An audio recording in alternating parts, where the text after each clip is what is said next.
गणपते नमो नमः। श्रीमद् वाल्मीकि रामायण युद्धकांड 104वां सर्ग। रावण को सारथी को फटकारना और सारथी को अपने उत्तर रावण को संतुष्ट करके उसके रथ को रणभूमि में पहुंचाना।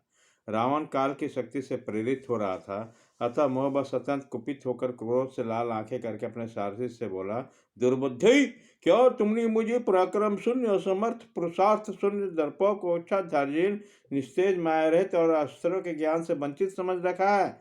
जो मेरी अवहेलना करके तू अपनी बुद्धि से मनमाना काम कर रहा है, तुमने मुझसे पूछा क्यों नहीं? मेरा अभिप्राय क्या है, ये जाने बिना ही मेरी अवहेलना करके तू किस लिए शत्रु के सामने से मेरा रथ हटा लाया है?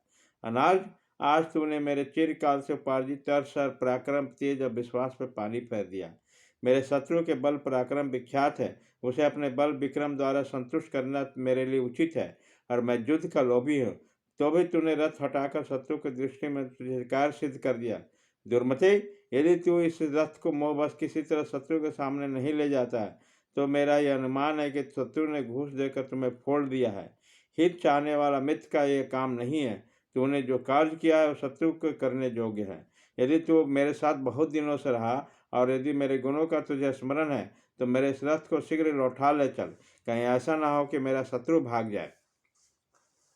यद्यपि सारथी की बुद्धि में रावण के लिए हित की भावना थी, तथापि उस मूर्ख ने जब उससे ऐसी कठोर बातें कही, तब सारथी ने बड़ी विनय के साथ यह हितकर वचन कहा, महाराज, मैं डरा नहीं हूँ, मेरा विवेक भी नष्ट नहीं हुआ, न मुझे शत्रुओं ने ही बहकाया, मैं अब सावधान भी नहीं हूँ, आपके प्रति मेरा स्नेह भी कर नहीं हुआ, तथा आपने जो मेरा सत्कार किया उसे भी मैं सदा भूला नहीं हूँ।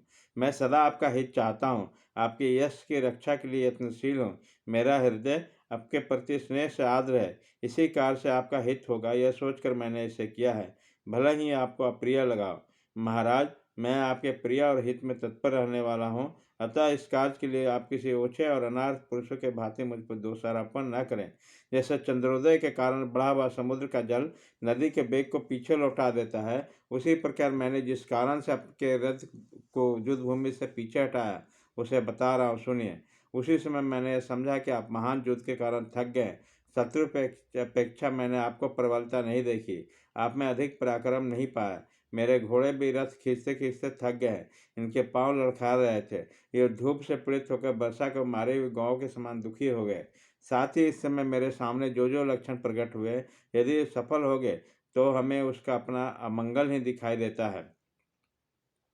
सारथी को देश का, काल का, शुभाशुभ लक्षणों का तथा रथी की चेष्टाओं का, उत्साह, अनुत्साह और खेत का तथा बलाबल का ज्ञान रखना चाहिए।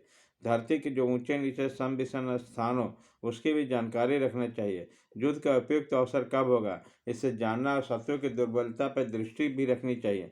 शत्रु के पास जाने, दूर हटने और युद्ध में स्थिर रहने से तथा युद्ध भूमि से अलग हो जाने का उपयुक्त अवसर कब आता है, यह सब बातों का समझता रथ पर बैठे हुए सारथी का कर्तव्य है। आपको तथा इन रथ के घोड़े को थोड़ी देर तक विश्राम देते हुए खेत दूर तक करने के लिए मैंने जो कार्य किया सर्वथा उचित है। वीर प्रभु, मैंने मनमानी करके लिए नहीं, स्वामी के स्नेह बस उसकी रक्षा के लिए इस रथ को दूर किया। शत्रुसूदन वीर, अब आज्ञा दीजिए। अब आप ठीक समझकर जो कुछ भी कहेंगे उसे मैं मन से आपके ऋण से ऋण होने की भावना रखकर करूँगा। सारथी के इस कथन से रावण को बड़ा संतुष्ट हुआ और नाना प्रकार से उसकी सराहना करके युद्ध के लिए लोलुप होकर बोला, सूत, अब तुम विराट को शीघ्र राम के सामने ले चलो। रावण समर में शत्रुओं के मारे बिना घर नहीं लौटेगा।